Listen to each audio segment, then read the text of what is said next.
Hello सभी का स्वागत है अपने यूट्यूब चैनल गुरु आश्रम ऑनलाइन क्लासेस पे। मैं ऋषि और आज आपके लिए लेके आए हैं हिंदी व्याकरण के एक महत्वपूर्ण चैप्टर जो है समास। क्या है? जो है समास। आपके हर एग्ज़ाम में यह देखने को मिलता है। तो सभी को सबसे पहले छठ पूजा की हार्दिक शुभकामनाएं। सब अपने घरों में अपने परिवार के साथ छठ पूजा को मनाएं और हंसते रहें, खेलते रहें और ना संघर्ष ना तकलीफ तो खाक मज़ा है जीने में। बड़ी बड़ी तूफानें थम जाती है जब आग लगी हो सीने में। हम आपके बीच लेके आए हैं एक महत्वपूर्ण चैप्टर समास। चलिए उसको चलिए आप समास को देख लेते हैं। और आपके एग्ज़ाम में ये दो या तीन नंबर का एग्ज़ाम में आपको देखने को मिलता है। आपसे ये नहीं पूछेगा समास क्या है। अगर आप वस्तुनिष्ठ का एग्ज़ाम होता है, वस्तुनिष्ठ तरह का क्वेश्चन होता है तो एक शब्द दे दिया जाएगा तो इसमें पूछता है कौन सा समास लगा हुआ है। तो लिए हम लोग देख लेते हैं फटाफट समास को, देरी ना करते हुए। चलिए, गया जब दो या दो से अधिक शब्द के मेल से जो नया शब्द बनता है इस प्रक्रिया को समास कहते हैं। क्या बोला गया है? जब दो या दो से अधिक शब्दों के मेल से नया शब्द बनता है तो इस प्रक्रिया क्या बोलते हैं हम लोग? समास बोलते हैं। क्या बोलते हैं? इस प्रक्रिया को बोलते हैं हम लोग समास। क्या बोलते हैं? इस प्रक्रिया को समास बोलते हैं। जैसे देखिए, गंगा का जल, ये दो शब्द था, गंगा अलग था, जल अलग था और ये जुट गया तो क्या बन गया? गंगा जल। क्या हो गया? गंगा जल। एक बार पुनः देखिएगा इसे, जो महत्वपूर्ण टॉपिक है समास। तो देखिए, जब दो या दो से अधिक शब्दों के मेल से नया शब्द बनता है उस प्रक्रिया क्या बोलते हैं? समास। इस प्रक्रिया क्या बोलते हैं हम लोग? इस प्रक्रिया को बोलते हैं हम लोग समास। क्या बोलते हैं? समास बोलते हैं। जैसे गंगा का जल तो क्या बन गया? गंगा जल। क्या बन गया? गंगा जल। कभी कभी आपसे एग्जाम में डायरेक्ट पूछ लेता है कि समास के कितने भेद होते हैं। समास के कितने भेद होते हैं तो देख लीजिएगा, समास के कितने भेद होते हैं? 6 भेद होते हैं। कितने भेद होते हैं समास के? 6 भेद होते हैं। चलिए अब उस भेदों का लोग नाम देख लेते हैं क्या क्या है। चलिए, पहला अव्ययी भाव समास, तत्पुरुष समास, द्विगु समास, द्वंद्व समास, बहुव्रीहि समास और कर्मधारय समास। ये 6 समास के हमारे भेद है। सब एक एक करके फिर सभी समासों का हम लोग भेदों को पढ़ेंगे। चलिए एक नंबर को देख लेते हैं हम लोग, अव्ययी भाव समास। क्या दिया हुआ है? अव्ययी भाव समास। ये क्या होता है? इसको हम लोग चुटकियों में ट्रिक के माध्यम से समझ लेंगे। शब्द को देखते ही बता देंगे, ओ ये तो अव्ययी भाव समास है, ये तो द्विगु समास है, ये तो द्वंद्व समास। चलिए देख लेते हैं क्या दिया गया है। जिन शब्दों के प्रारंभ में उपसर्ग लगाओ। आपको कुछ नहीं देखना है, आपको अभी जस्ट बताएं उपसर्ग क्या होता है। उपसर्ग वैसे शब्द होते हैं जो किसी शब्द के पहले लगकर उसके अर्थों को बदल दे, उसे उपसर्ग बोलते हैं। देखिए बोला गया है, हम सिंपल सा लैंग्वेज में आपको समझना है।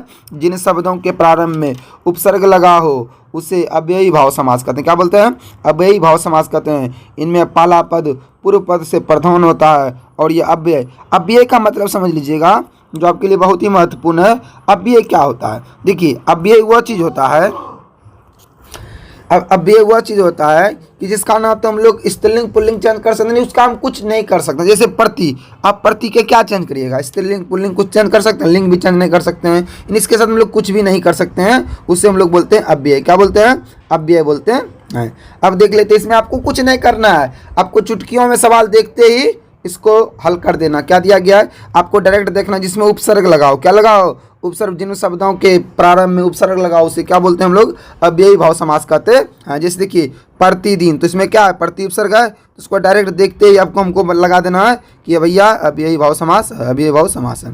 भर पेट, इसमें भर क्या है? ये भी प्रति है, इसको देखते मार देना है, अव्ययी भाव समास करते हैं। आशा करते होंगे कि आपको ये जो हमारे द्वारा टॉपिक को बताया जा रहा है वो अच्छी तरह से समझ में आता होगा। अगर वीडियो अच्छा लग रहा है तो वीडियो को एक लाइक जरूर करते जाइएगा। चलिए समझ गए कि जिन शब्दों के प्रारंभ में क्या लगा हो? उपसर्ग लगा हो, उससे हम लोग क्या बोलते हैं? अव्ययी भाव समास बोलते हैं। अब अगले हम लोग भेदों को देखते हैं। चलिए अगला भेद को देख लेते हैं। अगला भेद दिया गया तत्पुरुष। क्या दिया गया है? तत्पुरुष समास क्या होता है? इन समास में आने वाले कारक को चिन्हों का लोप होता है। कारक चिन्ह तो हम लोग बचपन से पढ़ रहे हैं। और कारक के कितने भेद होते हैं? 8 भेद होते हैं। क्या भेद होते हैं? 8 भेद होते हैं। देखिए, तत्पुरुष समास के भी कितने हैं? तत्पुरुष समास के प्रकार। क्या बोला गया? जिस समास में आने वाले कारक चिन्हों का लोप होता है उसे हम लोग क्या बोलते हैं? तत्पुरुष समास बोलते हैं। देखिए, तत्पुरुष समास के भेदों को पढ़ लेते हैं। कारक चिन्हों के अनुसार इस समास के 6 भेद होते हैं। कितने भेद होते हैं? 6 भेद होते हैं। चलिए उसको एक एक करके हम लोग देख लेते हैं। जैसे 1 नंबर में है कर्मधारय समास। क्या दिया गया है? कर्मधारय समास। देखिए, कर्म तत्पुरुष समास। क्या दिया गया? कर्म तत्पुरुष समास का क्या होता है? को होता है। देखिए इसमें आपको कर्ता खाली छोड़ देना, उसके बाद जो होगा लिख देना। उसके बाद होता है करण तत्पुरुष। क्या होता है? करण तत्पुरुष समास में से होता है।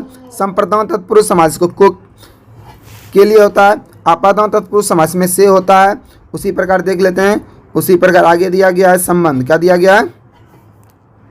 उसी प्रकार आगे दे रखा है हमारा संबंध तत्पुरुष समास। क्या दे रखा है? संबंध तत्पुरुष समास। इसका देखिए का के की होता है, हम लोग पढ़े भी थे।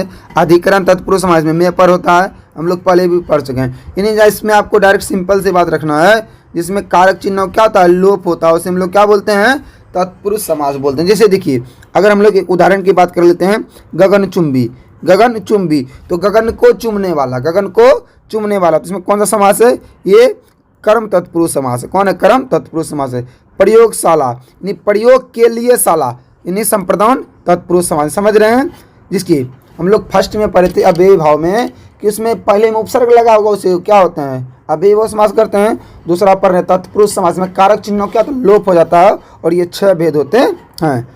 आशा करते हैं आपको वीडियो अच्छा लग रहा होगा। चलिए हम लोग देख लेते हैं अगला क्या है? द्विगु समास। क्या है? द्विगु समास। देखिए जिन शब्दों में पहला शब्द संख्या होता है, कुछ नहीं देखना है, संख्या खाली देखना है।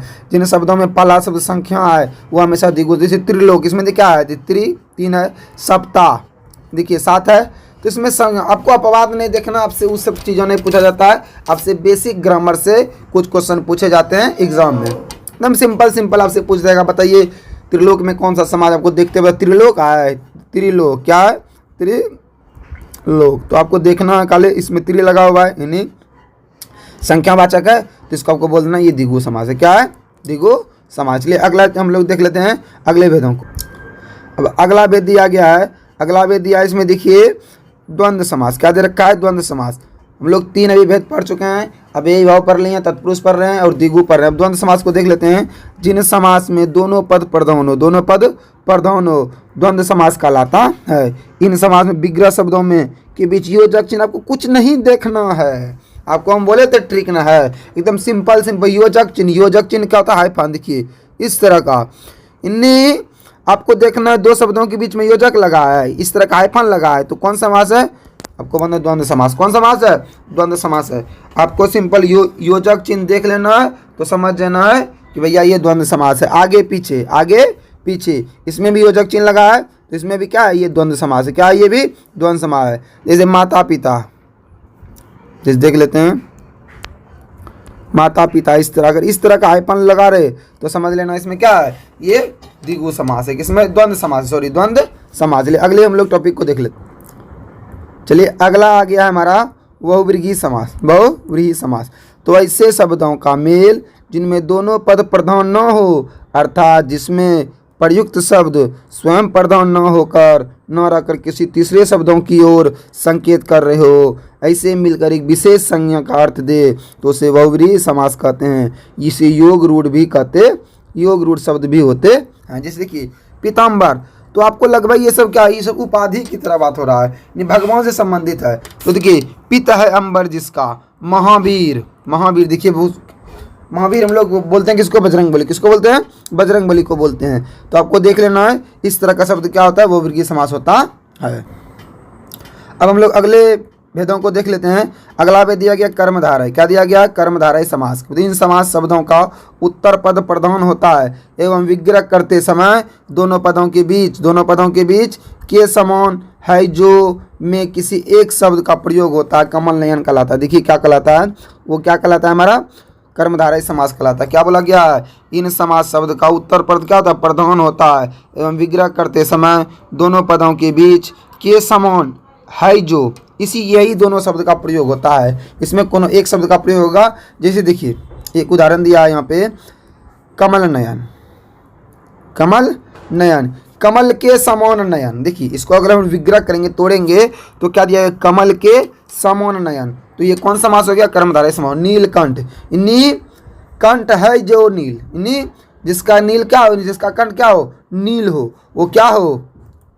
नील के समान हो। क्या होते हैं? कर्मधारय समास कहते हैं। चलिए हम लोग अगले टॉपिक, चलिए यहाँ तक मैं आपका पूरा समास कंप्लीट हो चुका है। आप इसे चुटकियों में समाज को देखते ही चुटकियों में से आप बना सकते हैं। अगर वीडियो अच्छा लगा तो वीडियो को एक लाइक ज़रूर करिएगा, और जो भी लोग चैनल पर नए हैं तो चैनल को सब्सक्राइब जरूर करिएगा।